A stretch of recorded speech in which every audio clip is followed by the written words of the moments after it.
Oh, I got Robert Garcia saying that Canelo did nothing different versus Terence Crawford, and maybe he needs to get out of his comfort zone and do something else. You got some people saying he needs to get a black trainer, do what Oscar De La Hoya did. It's too late for all of that. It's too late. It's too late. You know what I'm saying? I mean, he's talking about a dude that's in the twilight of his career, stuck in his ways. That old dog ain't gonna be able to learn too many tricks. He should have been doing that. You know what I'm saying? He should have been doing that. And, for somebody to get him to understand the, the workings of black fighters, it's a little bit it's too late to be on that freight, bro. You got to get him to pick up the jab. You got to pick him to train a different way. I mean, it's a wrap. If he hadn't done it after Mayweather, which was, still could have been too late, he ain't going to do it right now. He ain't going to do it right now. So I don't really understand, a lot of people, for the most part, pressing that issue. It's a wrap. He is what he is right now. De La Hoya did it, and did it really help De La Hoya? He beat Stevie Forbes. I mean, I think it made him, I think Floyd Sr. made him pick up his jab. That's what I do think. I think it made Floyd Sr. made him jab more. But for the most part, can't change that old dog. Can't change him. The energy level not there. The energy level not there no more. And he's pretty much found out, his intimidation, or guys just showing up to get money and guys being intimidated by his power. It just takes one fighter to show that, they not intimidated. And you can say, well, he lost to Mayweather. He lost to Bivol. I mean, Mayweather was one of a kind. Bivol was considered bigger than him. And a little guy moved up in Terence Crawford and showed and mocked his power on the Cam Newton podcast. He said by the second round, he said, I knew he didn't hit as hard. He didn't hit as hard as I thought they said he hit. And they had the 10s on. They had the 10 ounces on.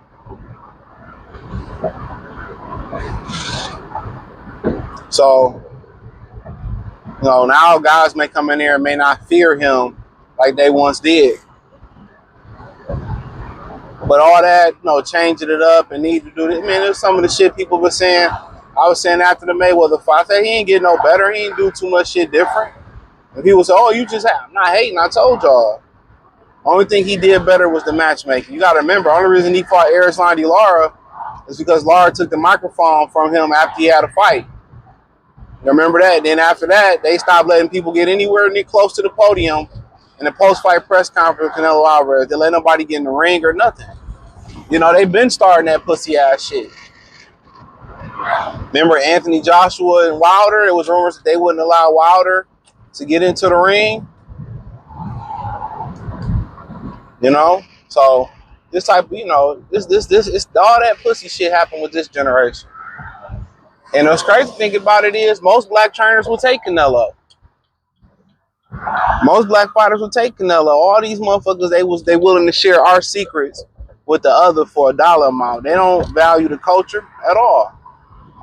And I guarantee you, not every Mexican gonna take every black fighter neither, and show them shit unless they got something to gain from it. Something in a hypergamous situation. That's what I be trying to tell y'all, man. Like they, if it's a time to gatekeep, you should John David Jackson, Buddy McGirt, they should gatekeep that shit. Keep it within the brotherhood. And if you're gonna deal with them, then they should have to pay some type of reparation fee to the brothers. They should have to give some money to your gyms, to the youth. They had to come in and buy gloves and gear for the young guys and pay up a couple of the young guys' boxing membership. If you're gonna train them, they should have to give to the culture. But all these old heads, all them old heads in boxing worry about is their pockets. That's the God honest truth. All they worry about is their pockets. They will gladly help Canelo, but it's too late. It don't matter. All that schooling that Crawford did, that's a lifetime of learning. He can't learn that in a short period of time. And he old as fuck. Common sense tells him when you fight guys like that, you got to pick up the jab. Why didn't he pick up the jab? Because you don't want to pick up the jab. You know, and I ain't saying he need to retire or whatever. He don't need to do what he do or don't need to do. But every time somebody loses, everybody just want to change up everything and do something different. Shit. Every time the Chiefs lost, Andy Reid would have been fired a couple times already this year. You know, you can't figure the style out. Like, that's crazy. Do what them NBA, NFL teams do. They look at who had the most success versus this particular guy or this particular style. You know, that's what they do. They break you down to the single molecule. Oh, he about 10% less accurate rolling out to his left. We're gonna flush him to his left and play the numbers. Same thing you do in boxing. Same thing. Oh, he don't like going to his left. Even though if he go to your left, you might not have the best right hook. Guess what we're gonna be working on in camp? We can work on that fucking right hook. that's what we're gonna be working on because that's when we're gonna force him. Oh, he a sucker for a left hook. We ain't got the best left hook in the world. Guess what? We're gonna perfect that left hook, but it's hard to do so. And Canelo don't have this particular problem. What I'm saying about what I'm about to say, like the weight. Now you dealing with niggas who got weight issues. It's hard to perfect little nuances because they so focused on cutting weight. Cutting weight, that drain energy. You know what I'm saying? That's what people don't understand. That shit drain energy. Even if you got all day to rest in between time, you know, that drain you. Because you got to put the body in the calorie deficit. You know, then you got to adjust to eating less calories and stuff. And I was hearing somebody talk about weighing your food. I do none of that shit. As far as getting your body adjusted to eating correctly, about 2, depending on who you're talking about, 2-4 weeks of that. About 2 weeks, you start to see the change. And you just start, you routine. If you're going to eat five meals, so be it. You're going to eat 3 meals, so be it. Going to eat 2 meals on the weekend, hey, you just stick to that. And then after a while, when you start to kind of like plateau off of cutting weight, like you start not to lose weight no more. Then you add in like some peanuts. You add in maybe a little bit something bad, a little bit carbohydrate you ain't been fucking with. Maybe you ain't fucking with the rice or the potatoes. You add that in. You know, maybe you might add in a healthy potato chip. You know what I'm saying? An avocado chip or sweet potato chips or vegetable. And then that'll get them type of fats to get the body rolling again and get the fat burning system rolling again. You know? So that's the shit that's the little shit that people really ain't hip to. You know, it's an old bodybuilder trick that they do as far as drinking sugar water. You know? While they lifting. I never learned how to do that one. Never really cared to do so. But yeah, help, boost the boost the fat burning system up. So yeah, it's like a little nuance shit that you can do, man. But for him personally, it's pretty much over with.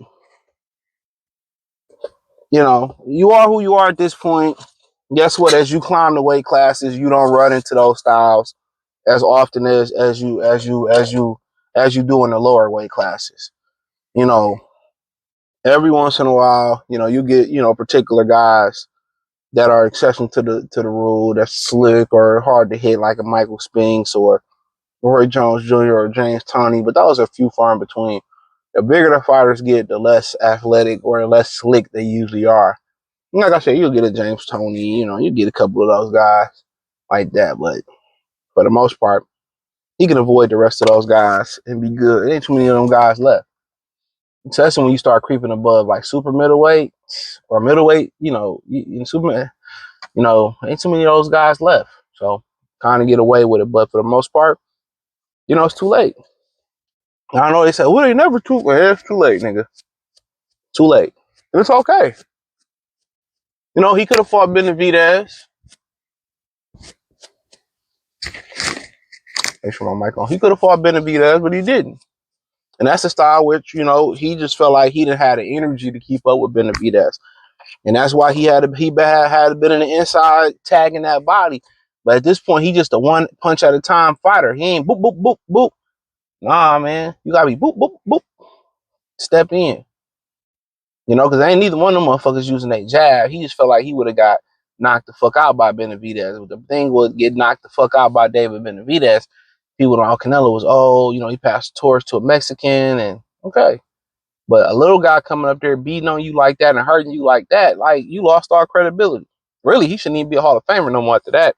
But hey, that's another story for another day. Thumbs up the video, share the video, subscribe to the channel, hit the link tree.